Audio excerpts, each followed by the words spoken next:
convidar você a ler comigo o texto de 2 Timóteo 4,14. E nós vamos juntos fazer essa leitura apenas desse verso.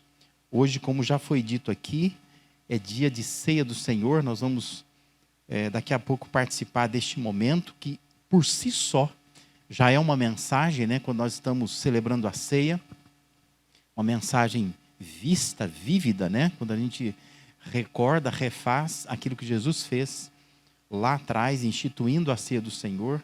Mas antes disso, eu quero que você reflita comigo neste verso que está lá na segunda carta de Paulo a Timóteo, capítulo 4, versículo 14. Tá bom? Você pode ler comigo na tela ali? Voz bem bonita, bem forte. Vamos lá? Alexandre, o ferreiro, causou-me muitos males. O Senhor lhe dará a retribuição pelo que fez. Amém? Conheci esse versículo? Esse versículo, ele é um achado surpreendente. No meio de orientações pastorais que Paulo está fazendo ao jovem pastor Timóteo, e já num tom de despedida, né, porque essa segunda carta de Paulo a Timóteo é considerada a última carta que Paulo escreveu, que nós temos no Novo Testamento. Paulo, ele expôs uma circunstância que o deixou ferido. Mas é preciso atentar-se para o fato de que a intenção de Paulo não foi falar mal desse Alexandre, né?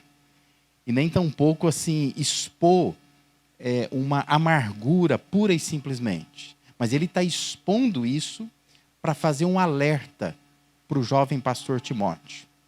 Se você ler o versículo 15, vai dizer assim, ó, previna-se contra ele. Essa é a intenção dele, né? Ele está dizendo assim, eu estou te dizendo o que ele me fez, e eu estou dizendo, ó, cuidado com ele, né? Porque diz ele que ele se opôs fortemente às nossas palavras. Quem que é esse Alexandre? Provável que é o mesmo Alexandre citado na primeira carta de Paulo a Timóteo, capítulo 1, versículo 20. Quando lá, Paulo está dizendo que alguns abandonam a boa consciência e naufragam na fé. E aí Paulo diz assim, dentre estes, tem o Himeneu e o Alexandre. E lá Paulo vai dizer assim, ó, os quais entreguei a Satanás para que aprendam a não blasfemar. Provavelmente é o mesmo Alexandre, né? É a mesma pessoa que vinha causando alguns problemas ao ministério do apóstolo Paulo. Mas com isso, Paulo está trazendo à tona o importante tema do perdão. Perdão é uma necessidade fundamental à existência humana. Perdão traz tranquilidade de vida, bem-estar, traz paz interior. E a gente acostuma a viver sem perdoar, sem refletir no perdão. E a gente não se dá conta que muita coisa na nossa vida está, muitas vezes, indo de mal a pior. Porque, na verdade, nós temos alguma coisa abrigada dentro de nós, que nós não perdoamos. Isso vai definindo os nossos comportamentos, nossas palavras, nossos sentimentos, e nós não nos damos conta que a gente poderia viver muito melhor se a gente parasse de vez em quando e fizesse uma limpeza no coração e pudesse, então, tratar desse importante tema do perdão. Nós vamos ter vidas melhores em casa, no trabalho, na própria igreja, se nós considerarmos a importância desse assunto. Talvez você está aqui agora, ou vendo de casa, ou talvez você frequenta esta igreja ou outra igreja já há muito tempo, mas existem esses Alexandres que perturbam a sua vida. E você tem algum tipo de memória que te faz mal, que quando você ouve o nome, você vê uma foto nas redes sociais, quando alguém comenta sobre aquela pessoa, isso te causa uma certa estranheza interna. Isso acaba te consumindo por dentro. É um sinal de que você precisa rever novamente esse assunto do perdão. Às vezes é alguém de dentro da família da gente. Às vezes é o marido, às vezes é a esposa, né? Às vezes é o filho, o pai, a mãe, é o tio, a tia, a sogra, sogro. que às vezes a gente acaba falando com aquela pessoa, se expressando diante dela, sentindo alguma coisa, fazendo algumas coisas. Isso é porque nós temos alguma coisa lá dentro da gente que indica que está faltando perdoar algo que aconteceu em algum momento da vida e nós não estamos perdoando. Por outro lado, quem sabe, ainda vão surgir Alexandres pelo seu caminho. Talvez você é muito jovem, você está com a vida tranquila, coração limpo, né? Você ainda não abriga nenhum tipo de mal no seu coração, você está ainda naquela fase em que você acha tudo bonito na vida, a vida é colorida, ninguém te causa mal. Mas quem sabe, aí pelo futuro, alguns Alexandres estão te aguardando na esquina. E será bom se nesta noite você parar, refletir e pensar como que eu devo agir quando essas coisas acontecerem na minha vida também. Então, o que a gente aprende com esse versículo aqui? E eu queria compartilhar com vocês 3 posturas que são importantes quando nós pensamos nesse assunto e nesse versículo que Paulo cita aqui. Primeira postura importante que Paulo demonstra ter, a gente chama de consciência. Paulo está dizendo assim, Alexandre, o ferreiro, tem outras versões que diz o latoeiro, causou-me muitos males. Ou seja, Paulo aceitou, Paulo admitiu, Paulo esboçou ter compreensão dos males causados por uma pessoa. Quando você olha para o apóstolo Paulo, você idealiza que este homem, ele é um trator, né, espiritual. É um homem assim que não se fere com nada. É alguém que é uma fortaleza. Por isso que eu digo, esse versículo é um achado. Porque Paulo aqui está reconhecendo a sua consciência de que, olha, tem gente que machuca a gente. E ele diz assim, olha, esse Alexandre, mas ele me causou tanto mal. Ele está falando para Timóteo, escrevendo para Timóteo isso. Ou seja, Paulo ele não negava a dor. E nós temos que ser honestos o suficiente para admitirmos o quanto pessoas nos fazem mal.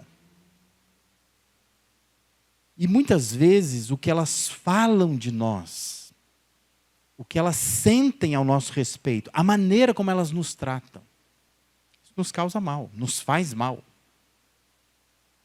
O verso 15 vai nos dar a informação de que esse homem resistiu fortemente às palavras de Paulo. Talvez ele tenha sido o causador de alguma das prisões que Paulo teve que sofrer.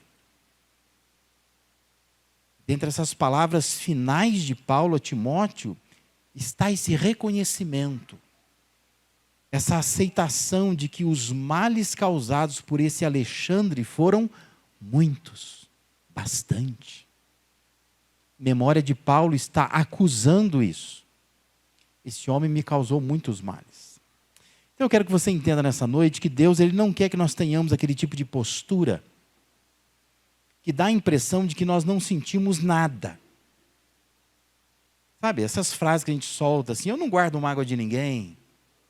Ou quando alguém vem pedir desculpa para nós por alguma coisa, a gente diz assim, deixa para lá, está tudo bem. A gente faz isso rotineiramente, especialmente no ambiente da casa, né? O marido pisou no seu pé, mas você diz assim, não, está tudo bem. Se está tudo bem, tudo bem. Mas a questão é, quando não está tudo bem, quando você não quer reconhecer que de fato algo que alguém faz com você te causa algum mal. Sempre gosto de recordar o José do Egito lá, né? Quando os irmãos, depois de anos, eles se aproximam de José agora e eles vão demonstrar que eles têm consciência de que, olha, José, ele pode até nos punir por aquilo que nós fizemos com ele. O que José fala? Qual é a resposta de José para os irmãos? José não tem aquela postura assim, não foi nada, já passou. Foi isso. Não foi isso. Observa lá. O texto de Gênesis 50, versículo 20, diz assim, José dizendo, vocês planejaram o mal contra mim, mas Deus o tornou em bem, para que hoje fosse preservada a vida de muitos. O que José está dizendo? Não, já passou. Superei. Está dizendo assim, vocês planejaram mal contra mim. Algumas versões dizem assim, vocês intentaram o mal contra mim. Vocês aprontaram. Vocês me fizeram mal. Ele não está negando a dor. Ele está reconhecendo que essa dor, essa circunstância foi contornada por Deus soberanamente. Mas ele reconhece e admite, vocês fizeram mal para mim. Pancada foi forte que vocês fizeram. José estava reconhecendo a dor de saber que o seu velho pai passou anos da sua vida achando que o filho estava morto. José estava reconhecendo naquele momento a dor de ter sido privado de passar toda a sua adolescência, a juventude, perto da sua família. Ele foi privado disso. Ele está reconhecendo a dor de ter sido escravo, de experimentar a escravidão, ter sido massacrado ali no Egito, confinado injustamente, acusado de muitas coisas. Foi o que os irmãos fizeram, que o jogaram para esse cenário. Ele não está negando, ele está tendo consciência. Vocês fizeram mal para mim? Isso toca nas nossas expectativas. Não é bom a gente viver e nem conviver com ninguém pensando que nós nunca seremos magoados. Nós nunca seremos machucados. Não é bom ter esse tipo de ilusão. Porque viver é se expor à possibilidade de ser machucado. Viver é se expor à possibilidade de ser tratado injustamente. Viver é se exposto à possibilidade de muitas vezes sermos maltratados mesmo. Há pessoas que nos maltratam, nos tratam mal. Pessoas que nos tratam injustamente, que nos ferem profundamente. É preciso manter essa consciência de que nós somos humanidade caída. Nós convivemos no meio de pessoas caídas. É difícil passar por essa vida sem que a gente, em algum momento, a gente vai dizer assim, olha, eu estou magoado com uma situação. Estou ferido, estou chateado com alguma coisa que aconteceu. E por isso, não se trata de negar que nos sentimos feridos com o que os outros fazem para nós. Mas se preparar para oferecer perdão. Já que em algum momento você vai ser ferido mesmo, é melhor você entender que é perdoar. E se preparar para oferecer esse perdão. E assim nós vamos descobrindo que faz bem perdoar. Para nós faz bem, nos mantém conscientes de que nós estamos convivendo com pessoas drasticamente afetadas pelo pecado. E nós somos pecadores e nós vamos nos ferir com isso. Então Paulo tem essa postura, a postura da consciência. O Alexandre me fez mal. Ele está dizendo isso, ele me causou muito mal. E com isso nós aprendemos que nós precisamos ter a mesma postura, essa postura de consciência. Eu sei que pessoas me ferem, eu sei que poderão me ferir ainda. Não se iluda com a vida. A vida é uma exposição à possibilidade de ser ferido. Então se prepara para isso. Se já foi ferido, se levanta e aprenda a perdoar. Porque perdoar faz bem. É bom para você perdoar. Porque senão você mantém perto de você uma dor que às vezes quem te feriu não está sentindo nada. E é você que está sofrendo sozinho.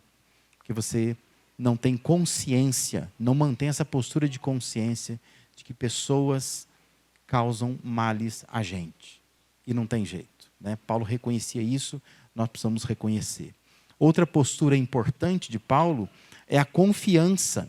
Ele não ficou só tendo consciência de que, olha, doeu muito e fica chorando a dor. Mas Paulo tem uma outra postura. Ele diz, o Senhor lhe dará retribuição. Isto é, Paulo tinha confiança de que Deus agiria a seu favor. Deus vai agir a meu favor. Quando pessoas nos causam males, quando nós nos sentimos doendo, doloridos, com aquilo que sobrevém sobre nós, em função de atos, de palavras, de atitudes de outras pessoas, nós precisamos confiar que Deus vai cuidar disso. E Paulo está expressando isso. Paulo está dizendo assim: o Alexandre me causou muitos males, mas o Senhor vai dar retribuição para ele. Não estou desgastado com isso. Não vou me desgastar com isso. Porque eu tenho confiança em Deus. Deus está vendo e Deus vai agir sobre a situação. É Deus quem disse, lá no Salmo 37, por meio do salmista: descanse no Senhor, aguarde por Ele com paciência, não se aborreça com o sucesso dos outros, nem com aqueles que maquinam mal. Evite a ira, rejeite a fúria, não se irrite, isso só leva ao mal. Mas os humildes receberão a terra por herança e desfrutarão pleno bem-estar. Ou seja, se você tiver a postura de confiar em Deus, de descansar em Deus, você vai viver bem. Isso vai te fazer bem. Por isso que é importante aprender a confiar. Aos Romanos, Paulo ele vai recordar orientações que são do Antigo Testamento. Romanos 12, 17 a 21, Paulo escreveu: não retribuam a ninguém mal por mal. Procurem fazer o que é correto aos olhos de todos. Façam todo o possível para viver em paz com todos. Amados, nunca procurem vingar-se, mas deixem com Deus a ira, pois está escrito: minha é a vingança, eu retribuirei, diz o Senhor. Pelo contrário, se o teu inimigo tiver fome, dá de comer. Se tiver sede, dele de beber. Fazendo isso, você amontoará brasas vivas sobre a cabeça dele. Não se deixe vencer pelo mal, mas vença o mal com o bem. Então aprenda isso. Quando nós não perdoamos, nós demonstramos com isso que nós não confiamos em Deus. A gente segura com a gente naquela mágoa, essa pessoa, uma hora eu vou fazê-la pagar por isso. Confia que Deus vai retribuir. Se pessoas te causam males, se pessoas já te causaram males no passado, confia, Deus vai retribuir. Você não precisa agir de maneira vingativa. Não precisa ficar maquinando quando é que a pessoa vai pagar o que ela fez. Não tenta resolver do seu jeito, mas confia. Há no céu um Deus justo que está vendo. Deus vai retribuir. Faz bem perdoar, porque perdoar é confiar na ação de Deus a nosso favor. Isso é perdão. É quando eu digo assim: eu estou perdoando, porque eu estou confiando que Deus vai agir. Não é que eu estou isentando a pessoa da culpa dela. Estou tentando fazer bem para mim. Eu não vou abrigar isso no meu coração. Eu vou transformar a minha mágoa numa confiança em Deus. E Deus vai cuidar disso. Deus vai agir sobre aquela pessoa. Além de Paulo ter a consciência da dor causada, da confiança na ação de Deus, outra postura que Paulo revelou ter é convicção. Ele diz: o Senhor lhe dará retribuição pelo que fez. Pelo que fez. Isto é, de acordo, na medida, na proporção que ele fez. Paulo tinha convicção de que Deus agiria de forma justa. Como nós encontramos nas traduções do Almeida, o Senhor lhe dará a paga segundo as suas obras. Segundo as suas obras. Ou seja, Paulo estava convicto de que o que Deus iria fazer seria de acordo com as obras daquele homem. Portanto, com extrema justiça. Não a sua justiça, mas aquela justiça de Deus. não como o ofendido acha melhor, mas de acordo com o que Deus entende que será justo ao ofensor. Percebe como é importante perdoar? E quando você perdoa, você diz assim, agora Deus vai fazer justiça. Então eu tenho convicção de que o que Deus vai aplicar, a pena que Deus vai aplicar é justa. Porque eu posso aplicar uma pena injusta. Não é isso que nós vemos? Você não viu na televisão essa semana algum caso assim? Em que um indivíduo roubou a galinha do outro. E a pena que o ofendido deu pelo roubo da galinha foi matar quem roubou a galinha? Aí eu digo para você, isso é justo? Não é justo, né? Talvez tenha, ó, agora você me devolve a galinha e me paga mais uma galinha. Pronto, 2 galinhas. Está justo, não está? Está de bom tamanho. Mas não é isso que acontece. Todas as vezes que nós, seres humanos, queremos nos vingar, a pena é injusta. Mulher traiu o marido mata a mulher. É justo? Não é justo. A pena não condiz. Nós temos muitas leis no nosso país, e essas leis têm penalidades quando elas são quebradas. E por vezes se aplica uma pena muito branda para um crime muito grave, que nos deixa assim indignados, né? Nossa, a pessoa fez isso e está respondendo em liberdade.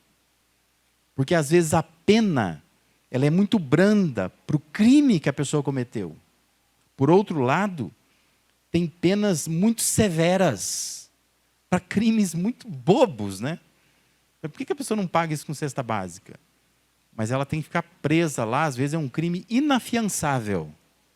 Por uma coisa que a gente olhando e fala, nossa, mas é injusto.